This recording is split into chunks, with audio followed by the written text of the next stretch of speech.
This is episode 133. Welcome to Wellness in Every Season, the podcast where we explore the rich tapestry of wellness in all of its forms. I'm your host, Autumn Carter, a certified life coach turned wellness coach, as well as a certified parenting coach dedicated to empowering others to rediscover their identity in their current season of life. My goal is to help you thrive both as an individual and as a parent. Hi, I am jumping on as your video and audio disclaimer. Today, we are talking about sexual abuse, trauma, exiting a cult,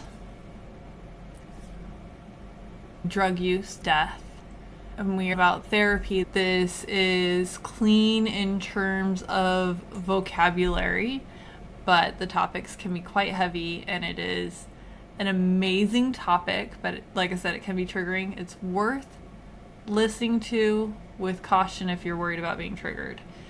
And it's worth remembering that there are people all around us that are struggling with these things, that need help finding a way forward, finding a way through. Brooke shares a book to help you with this journey. She's also a coach. If you need any of this help, reach out to me. I am a wellness coach. I am working on my trauma certification, and by the time this is live, it will have happened months ago. And I am somebody who has gone through trauma, has come out the other side, is still on a journey of healing because it is a lifelong journey. I can help you. She can help you. There are so many resources linked in the description. If you need anything, know that you are not alone on this journey. And this episode was made for you with love. So let's dive in now. Today I have with me Brooke Deanne. She is an RTT coach and a trauma recovery coach. I don't know if any of you have had a past anywhere like mine where you have trauma. She's the coach for you if you do. And she's going to be talking about several different topics. I'm going to read them off to you. She's going to be talking about her life story, and she has a good one. So we'll see where this leads. Trauma, she's a cult survivor, and she's going to be talking about healing the mind, body, and spirit. So as all of you hopefully know at this point, unless you're new here, we talk all things wellness. So it sounds like she's going to be checking a lot of these boxes here. What do you guys think? Introduce yourself further and then explain what RTT is for us, please. Yes, of course. I'm excited to be here in this conversation. And this is all about wellness. And that's honestly what we're trying to do, right? For people is if we've survived the trauma, we want to show people how to do it with less suffering. And I really feel like that's where RTT comes in. It's what happened for me. It was my story. I was really stuck in traditional talk therapy. And I found RTT, which is rapid transformational therapy. So for anybody who's never heard of it, it's basically hypnotherapy combined with cognitive therapy and NLP, which is neuro-linguistic programming. So teaching you how your brain works and rewiring your brain, but also getting to the root cause of your suffering, like the root cause of each belief. So I believe that everybody on this planet in some shape or form has a belief of I am not enough. And you have scenarios or things that happen, traumatic imprints in your life that created that belief inside of you that thought that you were not enough. RTT gets to those, and we are able to actually process the emotion that was never allowed to be felt in that experience, and then also rewire that experience for yourself. So you can really rewrite your story. And that's what I really like to tell people is that you have the beautiful ability to create neuroplasticity within your own mind, in your own brain, and create this new life by rewriting your story. And RTT is really powerful in helping you do that. So what's cognitive behavior therapy? I know what it is, but explain to those who might not know. Of course. So as trauma survivors, we don't really realize this, but a lot of our cognitive function is really shut down. And we live from our primitive brain or our reptilian brain, where we're just in the automatic autopilot of our life. So we're reacting from this place because we've just been in this state of survival, because our nervous system's been dysregulated. We've had severe trauma. And now our brain is, oh my gosh, we just have to survive every day. So we have less access to our cognitive function. So cognitive therapy is really learning how to get into the logic and rational part of your brain rather than living from this state of survival. So being able to notice the difference, and it takes a lot of time because for myself, I lived 36 years of trauma, so my unraveling of this took some time. And I want everybody to know this is not like an overnight process. This is hard work, but it also is very possible to be able to do this. So instead of reacting when we're triggered, or when we're in high anxiety or lashing out at like our partners or our friendships or our family, we now can recognize, oh, I'm coming from a different space because I'm feeling this trigger because it's something that I think is happening in the past. And now we have the ability to access this cognitive function because we've done some of the work, we've done some of the therapy to be able to do so we can see the difference. I don't know if that makes sense at all. And I have been diving into somatics work for my own journey as a person, not as a coach, just my own healing journey. And there are things that are stuck within our body and that trigger happens and then that comes up. So then it triggers that reptilian part. And a better way of thinking about this than reptilian, at least that works for me, is this is what allowed the cavemen to evolve into who we are now. And this is what allowed us to survive whatever we've gone through. It makes sense. I was just listening to a podcast about anxiety, an episode about anxiety, and we can have these feelings come up and then we try to label them, and that could be very difficult for us. So that could be part of that trigger and it just comes up through our body. So I love that you're talking about this. And for me, talk therapy was the worst. It felt like I was going nowhere, no end in sight. And then I switched therapists after taking a break for a couple of years and did EMDR. And that's the eye movement. Anyway, so that's what it is. And so it sounds like the end result is similar to what you do, but it sounds like what you do is probably faster. EMDR and hypnotherapy are very similar. It's just a different approach, really, is what I have. I've done also EMDR for myself, to be honest. I've done somatic work, and you name it, I've done psychedelic assisted therapy. I have done probably every modality I feel like that's out there to be able to just heal. And I've been fortunate enough to be able to have the opportunity to do that and try all these things because I really wanted to learn what really does work for someone that has been severely traumatized like myself. Because my trauma started when I was a very young little girl, when I was like 2 or 3 years old. And that started with sexual abuse. And then living in a very unsafe environment, a very volatile environment. And so that disconnected me from my body from the very beginning as this little girl. And I've actually gone into hypnotherapy sessions into my mother's womb when she had me when she got pregnant when she was very young. I don't think she was even 18 yet. And of course, as a young woman, she's, oh my gosh, I don't want to have this baby. This is terrifying, right? She's terrified to have me. And that was actually the imprint or the somatic sensation and the messaging that was coming through within that hypnotherapy session for myself, which was pretty wild. So even in the womb, I was already feeling unwanted. I was already feeling, I don't know if I belong here. My mother doesn't really want me. She got pregnant too young and wasn't ready to have me, but I took on that imprint in that feeling of I'm not wanted by my own mother. So that's the kind of powerful work that I think is really important, that we have these unconscious memories that we don't even know that we have, but they also are operating in our life. Like we're making decisions, we're acting a certain way, we're staying in relationships and all of these things because of these unconscious things that are happening that we don't even know about. Like we're not even aware about them. And that's where this type of deeper work, it lets us get the access to those because we can't do that like in traditional talk therapy right now. We can't do that in our normal everyday. Like we can only access these parts of self when we do this deeper work and do this subconscious work, which is really through EMDR, hypnotherapy. Somatic work is very subconscious too, because we're feeling those things, or psychedelics. What are your thoughts regarding generational trauma? I'm working through my trauma informed certification, although I am informed from life experiences. So now it's becoming official, I guess you could say, with the quote. Congrats, congrats. That's awesome. Thank you. It's very empowering to go through this and be like, I now have the vocabulary for this part of it, which is really great.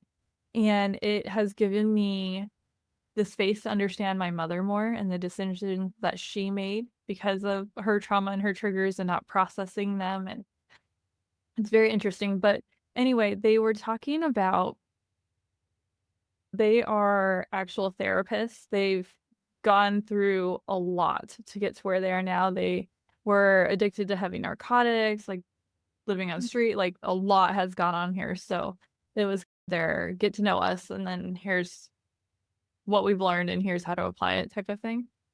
And he was talking about a client that he had who suddenly, while in the shower, had Holocaust triggers happening to her. And come to find out, it was on her maternal grandmother's side. What her maternal grandmother, I think, was the survivor. And it imprinted on her in that way. So then she had this happen several times to the point where she was afraid to take showers. And then working through that, and I've heard that from other people. What are your thoughts regarding that? Yeah, that's really deep, honestly. And some people are going to be like, that doesn't make any sense. Like people are gonna, Right? I don't understand that. But generational trauma is real. And just like I talked about that imprint in the womb that I discovered, I took on everything that my mother endured. You took on everything that your mother endured because you literally were created within her womb and had all of the imprints that she had. And then she had all the imprints that her mother did, right? So it really is passed down generationally. And those things do come up, those same beliefs, and we don't realize it, but we are literally doing the same thing that our grandmother and our mother did. Until we awaken to that reality, we don't really notice it. But we are doing the same things that our mother did and our grandmother did unconsciously. And so it's up to us to have enough self-awareness to say, ah, I'm doing that thing that my mother did, and I never liked that thing. So this may show up in relationship. This may show up as you being your own mother if you have children. You may unconsciously be doing the same things to your children that your mother did to you that actually harmed you. And so that's why it is very true. It sounds weird at first, but then you start to realize, oh, when people say that, oh, you're just like your mom. Yeah, you are just like your mom because your brain was learning and being conditioned as you grew up. And from 0 to 7, we're taking in everything that our parents were doing, what was our surroundings, how we felt. Like it created who we are today.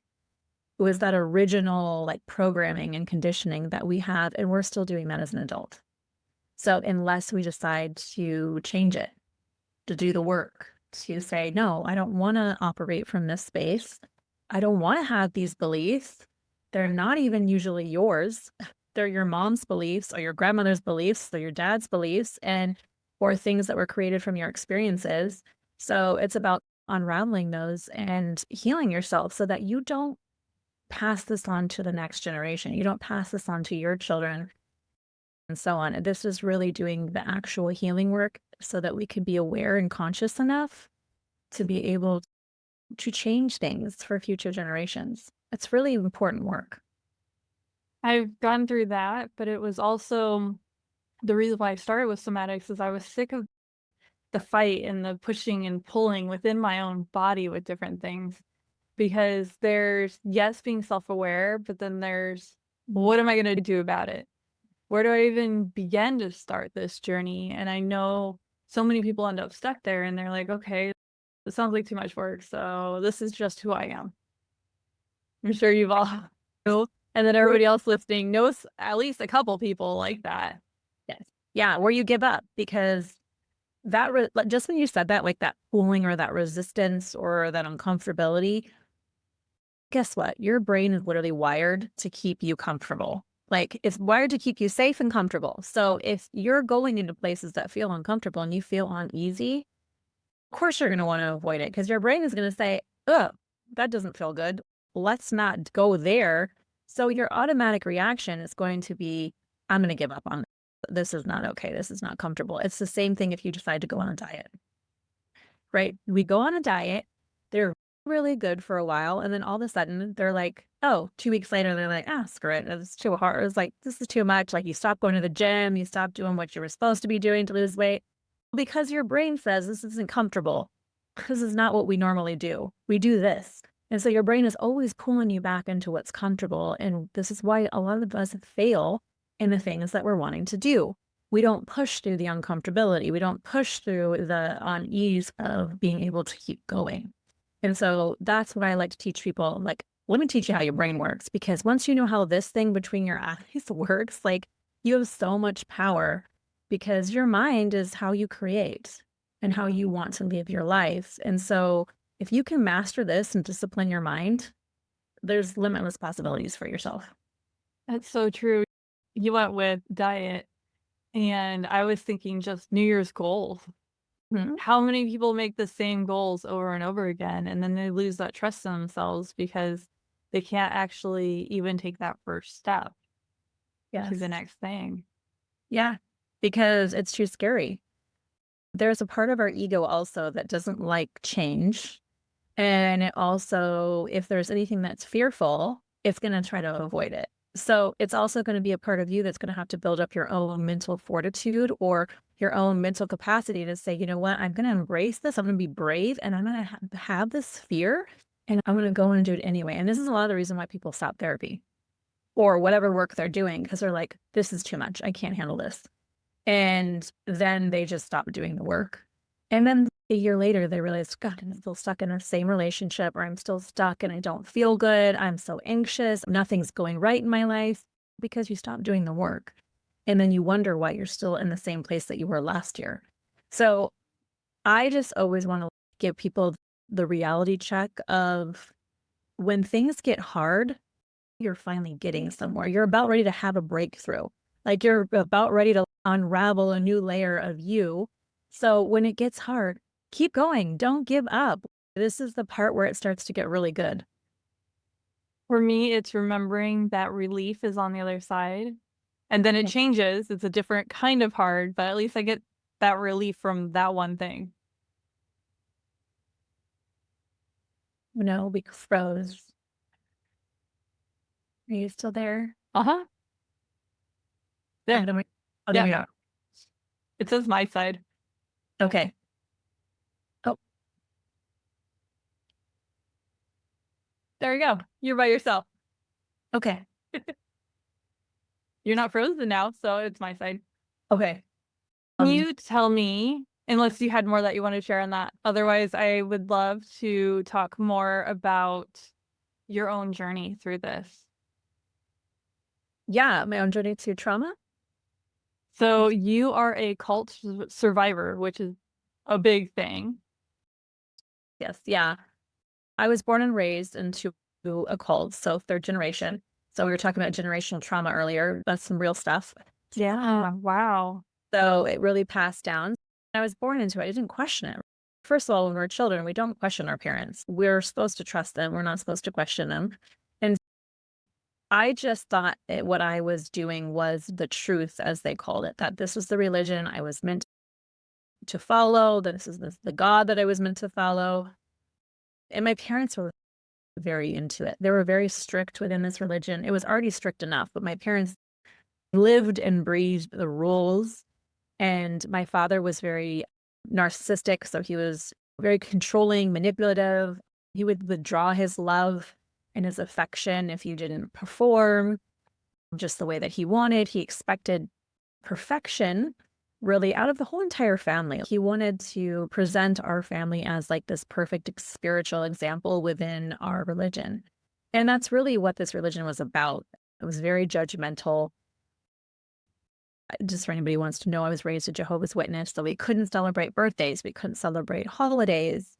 It was like this religion that I always felt since I was a little girl that I didn't belong in because I was like, I want to celebrate this stuff. I'd have to go and sit in the library when everybody else is having birthday cake or celebrating Christmas and making crafts. And I would feel so alone. I would feel so sad. And I was just like, oh, I really want to do these things that everybody else is doing.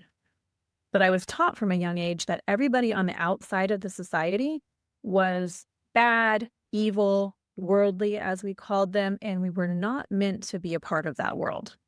We literally were told that. You're not a part of this world, you're not to associate with anybody outside of the society, and it was very tight-knit. We just stayed within our community, and we were told how to act, what to dress like, who to be, who we can associate with, what we could read, we could watch, and we were just basically controlled and manipulated, and I didn't question it at all until I was much older. What made you finally start to have some of those breakthroughs? It didn't happen, honestly, until 2017. I always question it, but then my then husband came to me and told me about the child sex abuse cases that were going on within the religion, and they were actually being widespread on you could go and watch the trials that were happening in Australia in the Royal Commission about these child sex abuse cases that were being covered up from the society, from the religion. And when I found this out and I started watching the videos and seeing like the people that were the leaders of the cult speak and also really not tell the whole truth on the stand, I started to question everything. I started to say, wow, if these people are not being told that these people are running around within the churches, I had children. So I thought to myself, what kind of mom am I if I let, what happens if my kids go over to someone's house and these predators, I don't know what their names are because these cases are being hidden and they're not being punished for what they're doing. And so I think that really started to make me question about everything. And then I started to do my own research. And then, wow, because you're told you're not supposed to do research. Hold on. So this, it sounds is before you even came to the realization that you were sexually abused. It sounds like. Yeah. Okay. Yes. So I will say this. I didn't realize that until much later in my healing journey when I started to feel really safe. That memory surfaced. I thought my sexual predator was someone different. And then the actual memory that had been so repressed came to the surface, and I realized who the predator really was, and it was someone that was and should have been a very safe person. But it makes sense why my brain blocked it out. And this is something that I find very often. I deal with a lot of child sexual abuse cases for women that they've repressed these memories so deep within their subconscious because it was easier for the brain to hide it than to actually process it. Yep. It was just too Same for much. me. And mine Yeah. came out of nowhere, just in a moment where I felt very safe, and I was just like, wow. And I held on to it for 2 days, just okay. And then finally talked to my husband about it. I was like, so this came up the other day. It was as we're falling asleep that I'm like, okay, it's dark in our bedroom. I can finally say it because like he can't see me. But thankfully he's always been really good about holding space for stuff like that. And it was just that moment where I could acknowledge it outside of myself after doing it for 2 days. But it's interesting how it is further on the healing journey and in a moment where your body and brain, I feel safe in this moment. So here's a doozy of a memory and things that happened. Yeah, it's wild, isn't it? Yeah. So you didn't even know that it had happened. This was No. just, wow. Yeah. So it makes a lot of sense why you're doing a bunch of somatic work because a lot of those memories are just so somatic because you Mm-hmm. don't really have a lot of memory if they really, especially if they happen very young. They did. Yeah, it is so interesting. That also came up in my hypnotherapy sessions. I was able to access memories I would have never been able to access without it. And also in psychedelic assisted therapy, because I needed to know if it was my truth. Because Mm-hmm. sometimes you feel like you can almost doubt yourself, like when those memories come up. You're like, is that true? Or is my brain tricking me? Am I just making this up in my head? And it really can lead to a lot of self-doubt. But that's why I always tell everybody, if you feel like you need to know the truth, then have a hypnotherapy session. And You feel if your nervous system is ready and you feel safe enough, you'll be able to access those memories if they're actually really important for you to understand. Otherwise, I say, you know what? Somatic work is perfect. You don't need to have a story. You don't need to actually know what really happened. Which is exactly what my somatics coach told me and has been helpful because I got to that point where I just plateaued for months with my therapist who I was doing EMDR with because I was afraid to open that Pandora's box. I was Yeah. afraid that once things come out, they could not be shoved back in. Can I really process them all the way? Is this going to be too much for me? Can I not handle this? Especially because this came out years after I cut off that relationship with that person who also should have been saved. And then after I switched therapists because she's going to take a month off, and was like, I can't handle that. So I switched therapists. I don't think I can handle a month without therapy. Anyway, switched therapists, and then we started working on other things, and I realized because I started somatics around that same time, I actually don't need help with that anymore. Amazing how that works. Yeah, for sure. And anyway, so this became about me. So let's go back to your children. You have children. It sounds like you were raising them in the faith, and your ex-husband was also in the faith. Yes, we both were. And so we both actually left in 2017. And within that same year, I really realized that I was in an abusive relationship. It just awakened on so many levels of to what was really going on. So I left the relationship and the cult at the same time, Wow. which was an act of bravery, I would say. Yes. Just jumped head first and didn't know what was going to happen, to be honest. But I did. I really struggled. I didn't realize how trauma bonded I was to my then husband. So it felt like I was coming off of a drug. So if anybody's ever been in a very toxic relationship and had that experience, it feels like the body is just chemically coming off of something because you've had these highs and lows for so long within the relationship. And so your I body. did not understand when I cut out this family member for that. Yeah, I feel seen. Yes, yeah, it's literally feels like it's an addiction, right? The body feels that addicted space to that partner. It's like your drug. Oh my gosh, how do I get another hit of my drug? And so that was a really big process in unraveling, I call detoxing from him. And then also detoxing from the fact that I was leaving this religion and I didn't know what my belief system was going to be. So I really threw the belief system away and didn't know what to believe anymore. So I felt very angry at God, to be honest. I felt betrayed. I was like, okay, if there is a God, he lied to me. Like, why was I born and then into this religion? And it turned out to be a lie. And then my relationship was a lie. So I just felt like my whole world shattered in that moment. And I was just trying to pick up the pieces. I really was stuck in survival mode. So I Well, started. hold on. Did you, at what point, it sounds like you cut off family members. Was that while you were leaving the religion? I lost the community. So the friendships that I had within the community really faded away very fast because if you're not in the cult and you're not doing the rules and abiding by their laws, if you will, you lose the entire community. No one will speak to you. And so that really faded away. And then my parents, over the couple of years, I mean, they immediately treated me differently. But then it was like they only hung out with my kids and took care of my kids for a period of time, and then they completely cut off all contact. I've been estranged from my parents for the past 4 years. For me, it's been great. I don't know about you. To be honest, I feel like it was a beautiful gift, even though it's painful to have to grieve not having parents or grieve like the whole process. Still the most healthy thing that could have happened for me emotionally. I couldn't have those versions of my parents in my life, and I will be happy never seeing my father again. So I am actually, I'm in a good space. It's allowed me the space for healing.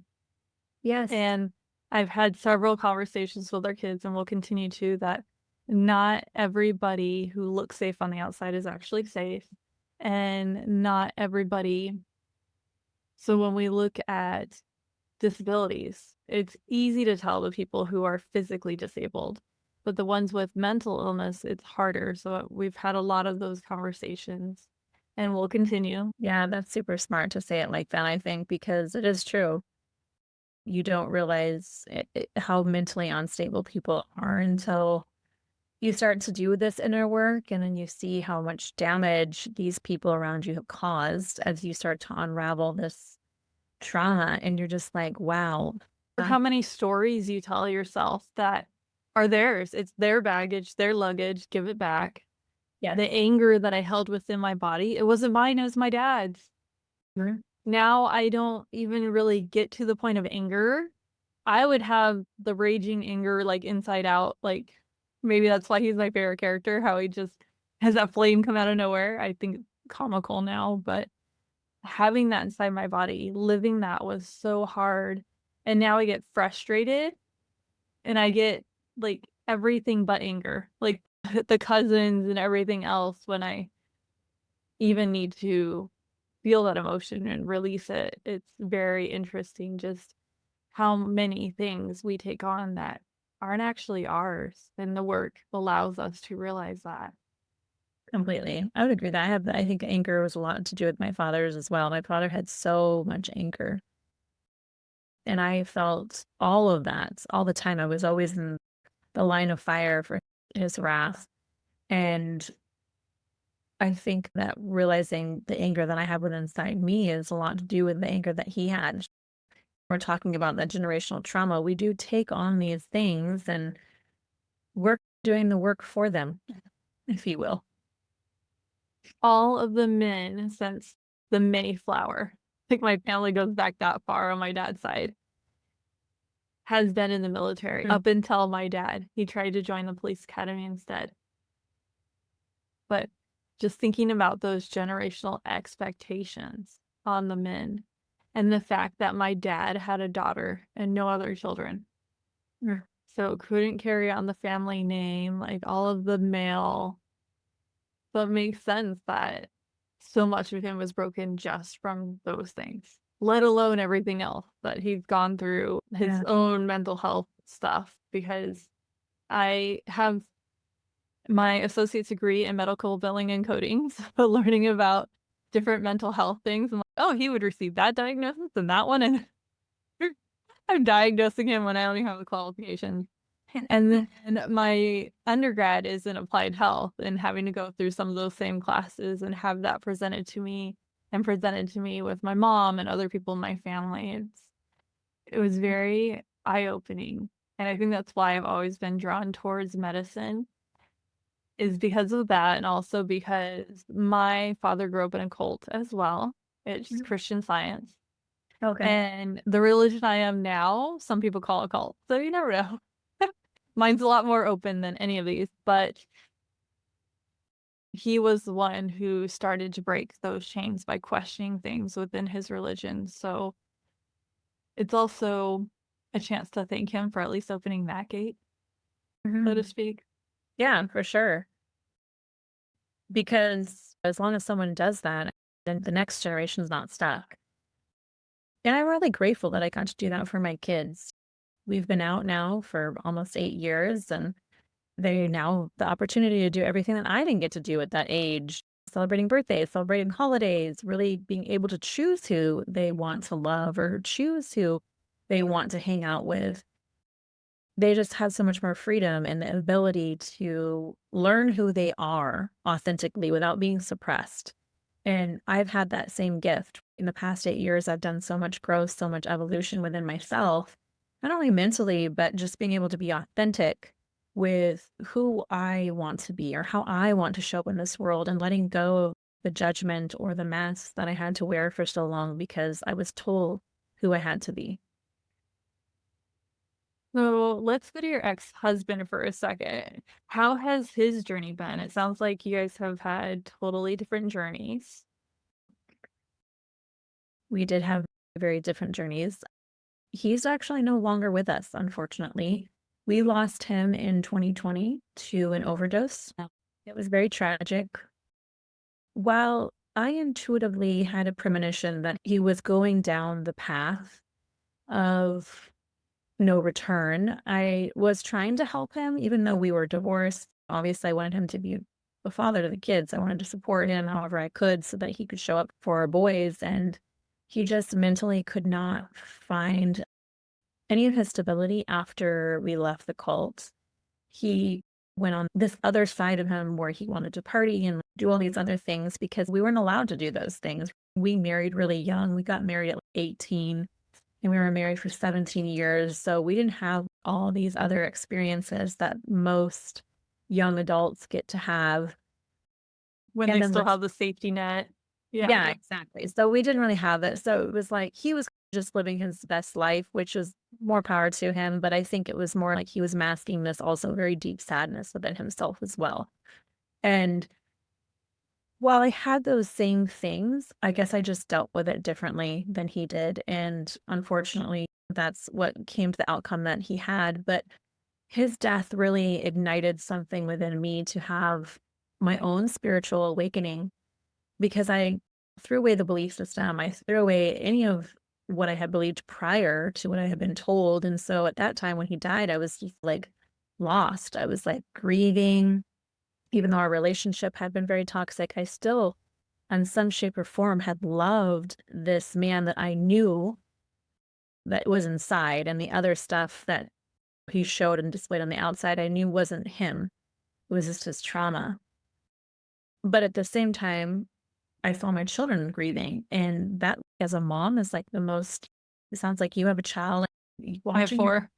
so you have 4 kids, like, watching your children grieve is like a it is like something, like, as a mama bear, and you can't go and fix it, or you can't put a Band-Aid on it, or you can't help them, and it feels so helpless, like, I felt so helpless for my children, and so that was a whole experience in itself, and so that really awakened me to be like, "Okay, where did he go?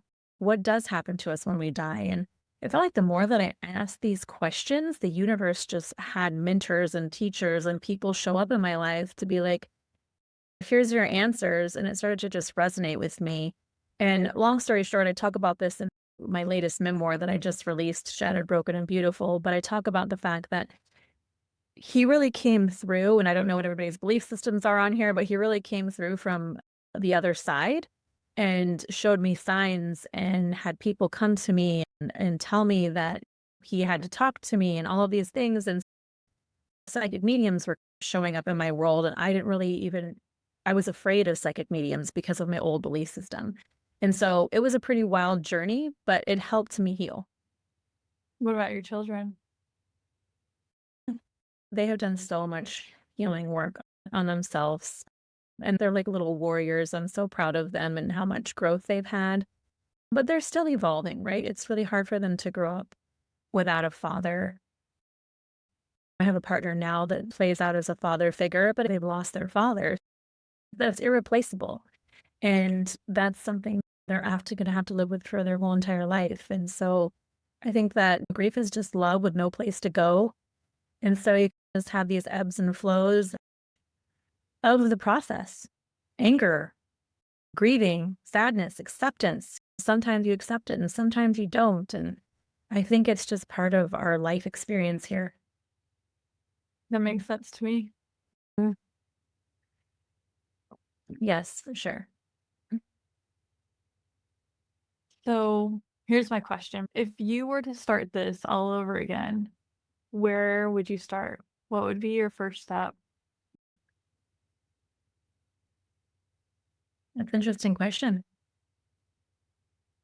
So I live my life from the perspective of that I wouldn't change anything that I did. I wouldn't change the route that I went. I feel like the route that I went was the exact way that my path was supposed to go in order to get to where I am today. Well, I don't What do know you if I, wish you had sooner then? How's that? A different way of doing it for yeah, other yeah. people. That's really So, what the question was. yeah, I think what I would have liked to access sooner is to learn how my brain operated. Because having been diagnosed with complex PTSD and living those triggers on almost a daily basis, because my body was just spiraling out of control and my mind was just so unhealthy from all my experiences. If I would have known those things in the beginning, I think I could have handled my complex PTSD a little bit more with more ease. Granted, it's still there, and I feel like it's going to be there my whole entire life. It's just going to be different how I can approach it, or how I spiral or I don't spiral, or how I can come back into my rational, logical thought and be like, oh, wait a second, this is just my trauma showing up. I don't have to go down this spiral, or I don't have to overthink, and everything is okay. So I think that is probably key. Learn how your brain operates so that you can become the master of it. So you can learn how to, when you're acting from a wound or from a traumatic imprint from the past, or when you actually know what's happening in your reality right now, because your brain is always either in the past or in the future. And so it's up to you to realize, how do I come back to this present moment and actually sit with what is going on right now for me, what I'm feeling right now in this moment. And so that way you can start to see, okay, is this really something that happened in the past and I'm just feeling all of this stuff from the past? Or is this what's really happening right now? Because if you live in that way, it becomes much more peaceful. I don't know how else to explain that. It's just more a lot of inner calm, because you can be like, okay, something's coming up for me right now, and I can slow down. I can sit with this, and I don't have to let it take me fully out. I had to reach over and, okay, is this the note that I took yesterday? So I had some spare time, so I logged into my class from my phone and was looking around in my car, like, where is there paper? I have a pen. Where's there paper? So I have my notes in two different places. But from that trauma course that I'm taking, the note that I took down is safety. If you have a safety and a resource, you're able to start to heal yourself, because that trauma trigger is because you did not fully follow the healing journey. So, how do I explain this differently? It's feeling like you are fully at peace and you can fully let go of that. Just when you look back at that memory, you don't feel tons of emotions coming up. You don't have other things that trigger kind of that train car effect where this did this, that did this. So when you how I was able to have it hit me without panic and just have that ring of truth that I was sexually abused, and be okay. Yes. Now, what feelings am I going to attach to that? That was because I was in a safe space that I could then start processing to start to release that trigger. What are your Yeah. thoughts towards that? No, I think that's very powerfully said. It is about being able to resource from within that safety. Hmm. And people may not understand this, because I know for myself, being so severely traumatized and having all of this anxiety and stuff, we don't really know what safety is until we actually are able to finally access it. It can be scary because it's so foreign too. Exactly. So you're like, wait, what is this? I just want everybody to know that if you don't know what safety feels like, then you probably don't have that within you yet. Because it's an actual imprint, it's an energy, it's a feeling. It literally, you feel that within you. So you'll be able to access that at any time. So if you're triggered in the moment, you're going to be able to access that safety within, so that you're not spiraling out of control. So you can navigate the rapids, if you will, right? If you think about that trigger as like you're on this whitewater rapid and you're like riding this ride and you're like, oh my God, get me out of here. But you can still find this safety even though the waters are rough. So if you haven't been able to access that, first and foremost, I would say find the way, that path to that. So whether that is through somatics, whether that's through hypnotherapy, whether that's reaching out for psychedelic assisted therapy, know that there is a path and you will be able to get there. Absolutely. And it just brought me back to my first month of therapy. It felt like it was taking forever and so slow. I want the relief. Give it to me now. It's not like taking an aspirin and then you're fine. That's Yeah. not even my drug of choice. It's ibuprofen. But anyway, um, we spent the first month, and we had an hour every week just going through, what does safety feel like? What does it look like? Let's build that container within yourself. And then when you're having these emotions, let's picture where you're placing those thoughts, those feelings, those things that you're not ready to work on yet. And place it when you visualize all of that, place it in a place where you can still access it in our therapy session. And it ended up being very valuable, but it felt so slow. Yes. But I really needed to build that out and experience that in between the sessions. And yeah, that came into mind. The journey can feel slow. I know I felt like that at times too, and I was always trying to hurry it along. I was always trying to rush it along. And I always like to tell people, you know what, you can't rush your journey. Like your nervous system is only going to allow you to go as fast as it's going to let you go. As fast as this nervous system is ready for you to experience. So I like to call the first years of my healing surface level, where I could only touch parts of my pain because my nervous system wasn't ready. It wasn't sustainable for me to continue to go down into that grief and dig through all of these deep memories and feel all of this pain. I just wasn't prepared for it. And so that first initial work that you do that feels slow and feels like, oh, do I have to keep going? I want to give up. That's all necessary for you to get to the root, to be able to dig into the depths. And it's all part of the process. So be patient with yourself. I would say just be really compassionate with you and know that, you know what, if it's slow at times, that it's okay. You can't go any faster. The thing is, though, I wanted to do exactly the visual that you're doing. I wanted to dig it all out and then walk away from it.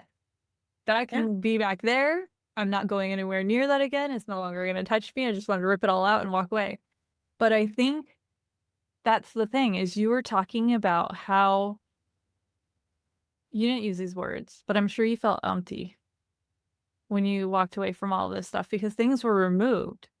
And it's now what? You feel the holes in your life from removing these things. And you were in a religion that was all encompassing. I was, yes, it was all encompassing. It was like I lost a complete identity. I lost both of my identity in the relationship, my identity in the religion, and I just didn't even know what identity I was going to have. So I felt a lot of void and I distracted myself on so many levels because that was the only thing I could do. And thankfully, I kept myself busy, so busy that I didn't have to feel any pain. That was my cure all.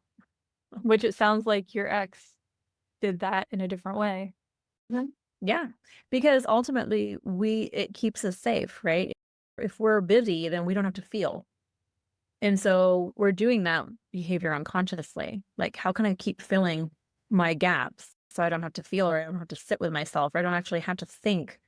And that's what I was doing. And I just had to realize that there's no shame in it. It was the only way that I knew how at the time how to cope with what I was dealing with.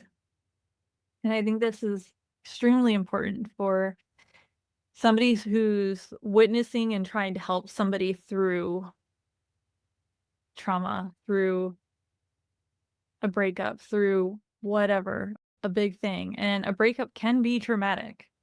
So there are traumas with the capital T, and there are traumas with the lowercase t, and it is absolutely not our place to label it for somebody else. We can Yeah. only do that for ourselves.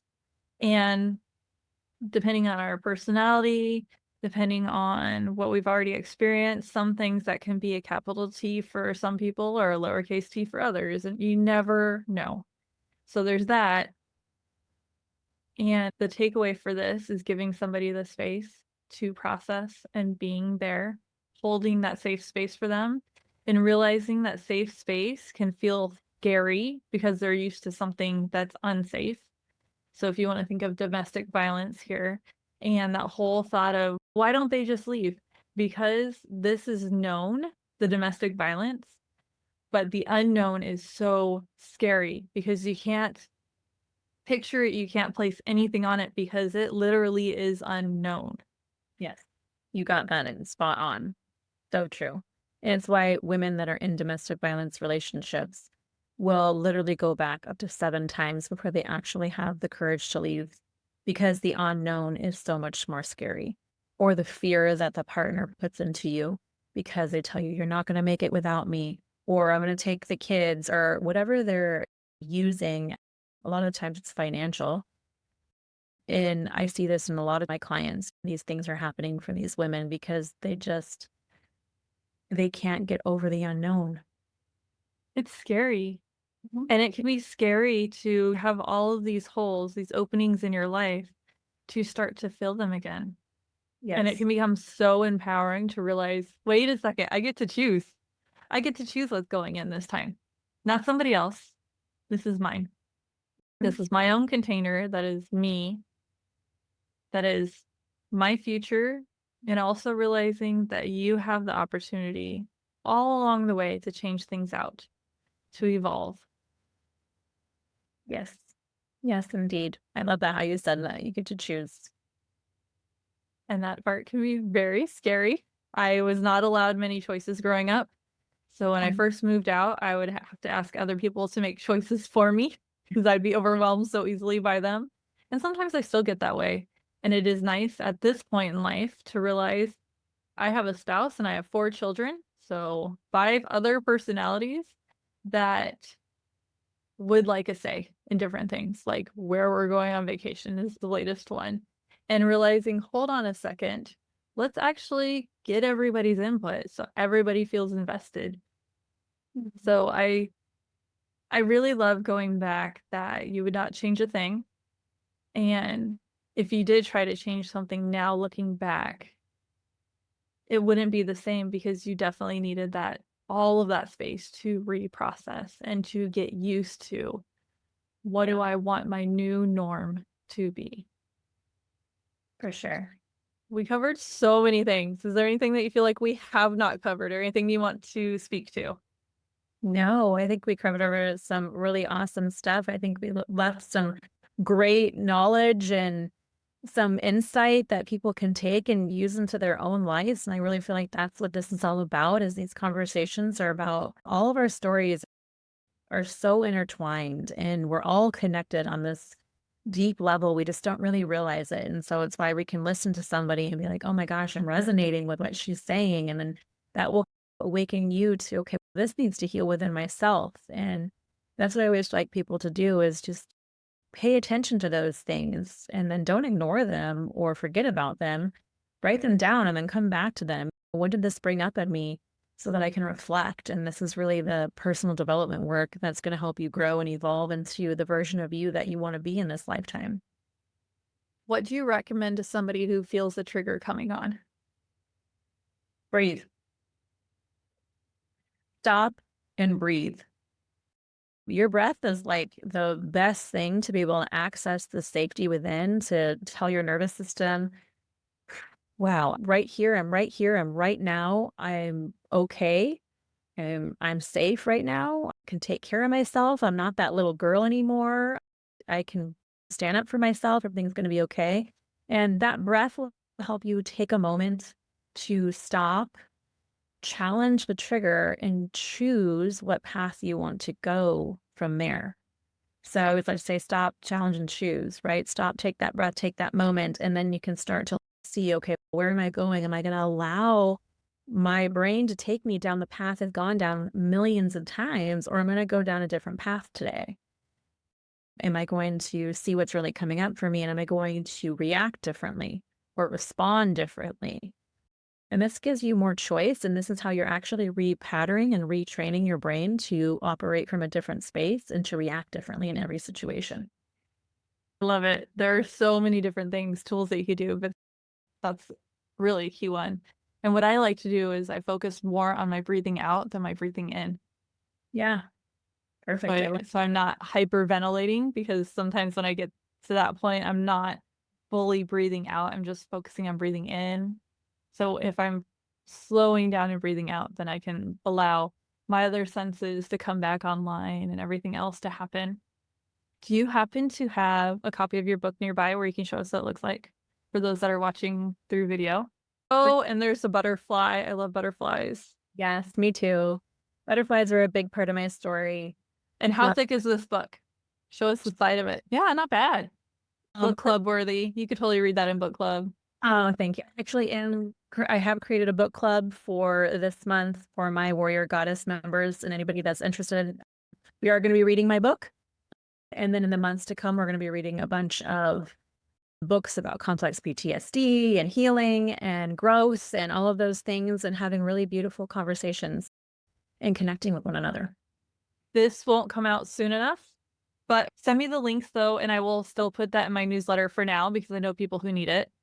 Names are coming to mind right now. So I will put that part out in my newsletter and I can still link it, but it won't come out for several more months.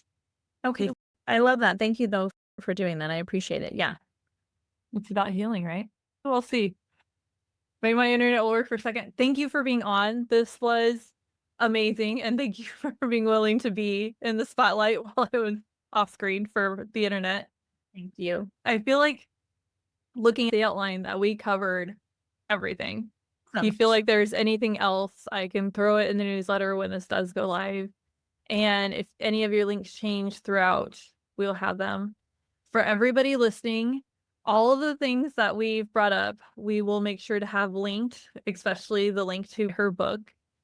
This is important stuff. So if you are in a book club, make sure that this is a book that ends up in your book club. Make sure to share this episode as well as her resources that are going to be linked with others. We need to share this love and this light. This journey is worth it. It is hard, but it is so worth it.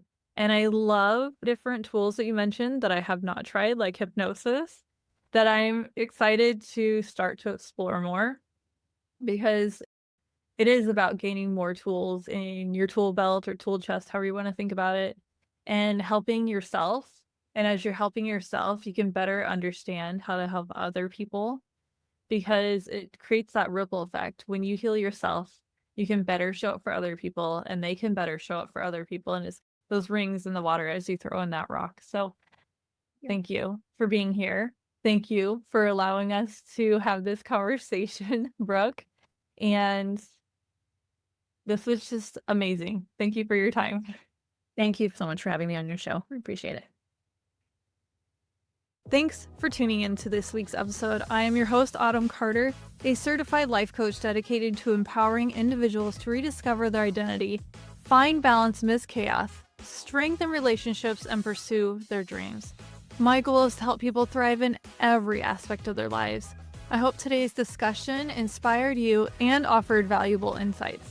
Stay engaged with our wellness community by signing up for my newsletter at wellnessineveryseason.com/free resources. When you join, you'll have the option to receive a 5-day guide called Awaken and Unwind.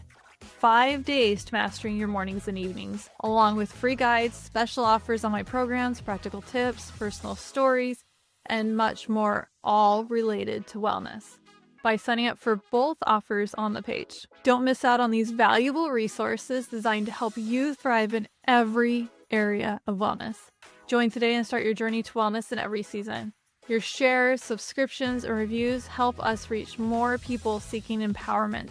So please spread the word about our podcast and about our newsletter. Thank you for being a part of our podcast community. I look forward to continuing our conversation, sharing stories, and exploring wellness in all of its aspects. Take care until our next episode. You can also work with me one-on-one or on demand through one of my programs by visiting wellnessinneveryseason.com/programs. One last thing to cover the show legally. I am a certified life coach giving general advice. So think of this more as a self-help book. This podcast is for educational and entertainment purposes only. I am not a licensed therapist, so this podcast shouldn't be taken as a replacement for professional guidance from a doctor or therapist. If you want personal one-on-one coaching from a certified life and parenting coach, go to my website, wellnessinneveryseason.com. That's where you can get personalized coaching from me for you. See you in next week's episode.